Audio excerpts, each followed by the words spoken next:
Presentation about Liberia and the rest of our one world.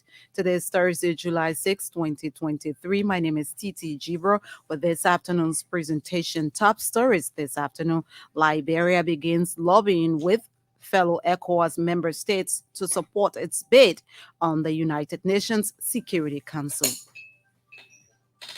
Liberia being one of the oldest and founding members of ECOWAS, this is going to be our second time, to serve on the UN Security Council. ECOWAS Parliamentary Committee Chairman on Political Affairs, Peace and Security Edwin Snow wants increased support to Liberian security ahead of the October 10 polls. We need to invest in security as we proceed through our election. When I saw the election budget for Liberia, I did not see any component covering security. Liberia Medicine and Health Products Regulatory Authority calls for strong legislations on drug peddling. And away from Liberia, local officials in South Africa say suspected gas leak causes deaths of 17 people. Sports, the news in simple Liberian English, French, a report of today's weather are all packaged. Zokwe Beslokone first sets the pace with a bulletin of news. Liberia has begun lobbying with fellow ECOWAS member states to support its bid on the United Nations Security Council. It would be the second time the country, as one of the founding members of UN, to serve on the council if considered.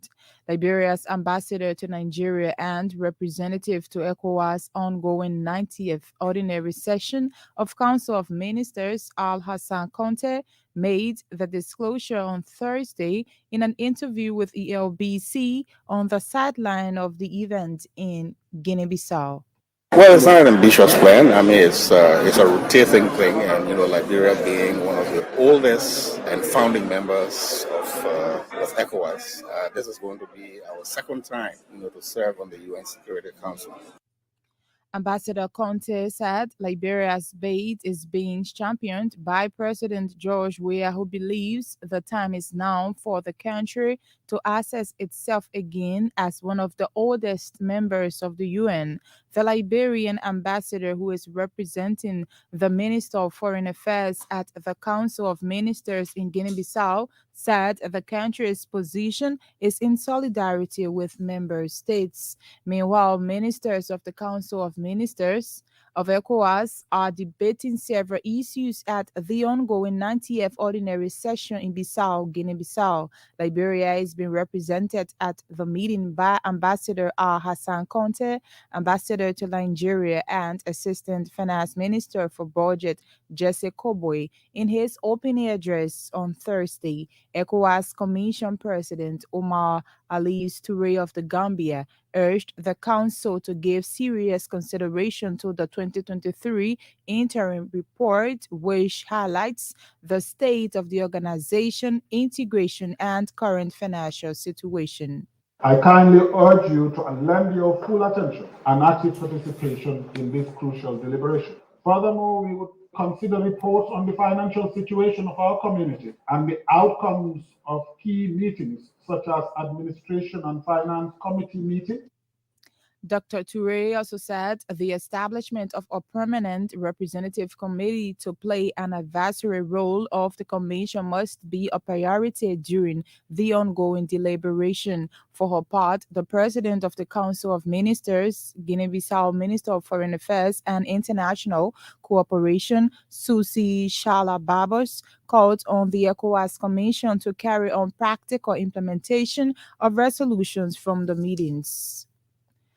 At the same time, the Council of Ministers of the 50th Ordinary Session of ECOWAS Mediation and Security Council is taking place in Bissau, Guinea-Bissau.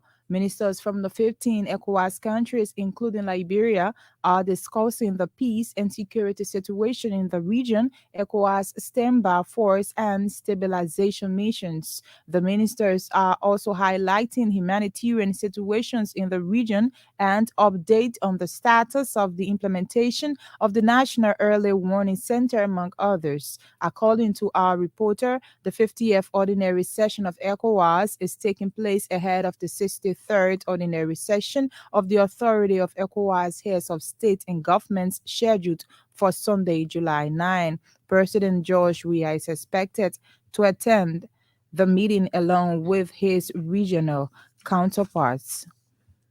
Meanwhile, ECOWAS Parliamentary Committee Chairman on Political Affairs, Peace, Security, and African Peer Review Mechanism, Edwin Snow, is calling for increased support to Liberian security ahead of the October 10 polls. Senator Snow said government needs to provide special training for the security apparatus to amicably resolve election-related matters. He spoke Wednesday on ELBC Evening Magazine program, Open Conversation. There are a lot of issues we can learn from the Sierra Leone election. We need to invest in security. When I saw the election budget for Liberia, I did not see any component covering security. So we need to invest in security as we proceed to our election.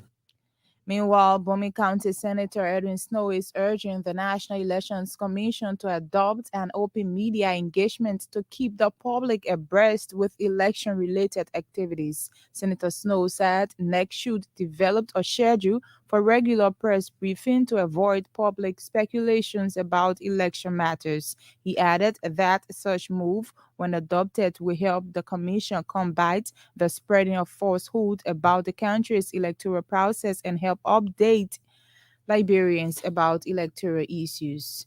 The managing director of the Liberia Medicine and Health Products Regulatory Authority is calling for strong legislations on drug peddling. Dr. Keturah Smith-Cheney said the enactment of laws will enable the entity to prosecute those involved in drug peddling across the country. Speaking Thursday on the Super Money Show, Madam Smith-Cheney disclosed that drug peddling is on an increase because there is no law to prosecute individuals engaged in sale of expired drugs. Part of my vision will be to see Liberia in the next 1 or 2 years a zero drug peddling country, because every time you go on air is the number one issue and it cannot be handled only by us. That's why we are on the radio. The legislature has to help us in enforcing this law and this mandate to see Liberia as a zero drug peddling country.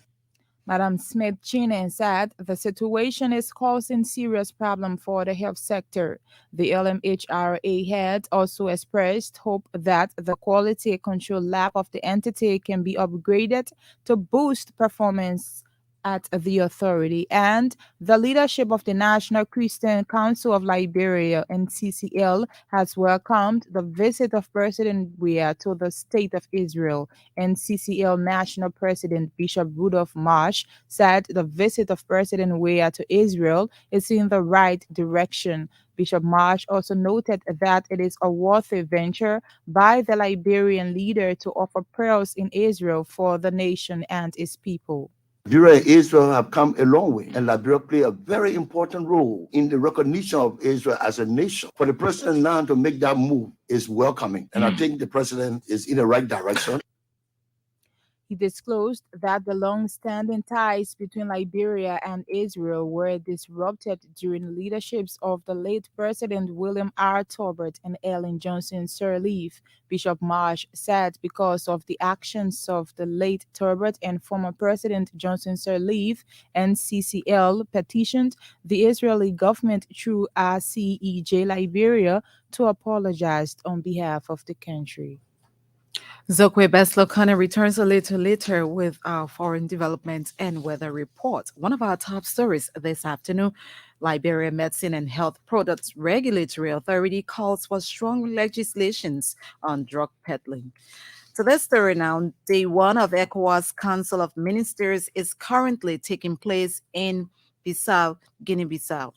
Liberia's ambassador to Nigeria, Al Hassan Kante, and Assistant Foreign Minister for Budget, Jesse Kobwe, are representing the country at the meeting. Vavle Kamara covered the opening section earlier on today and now reports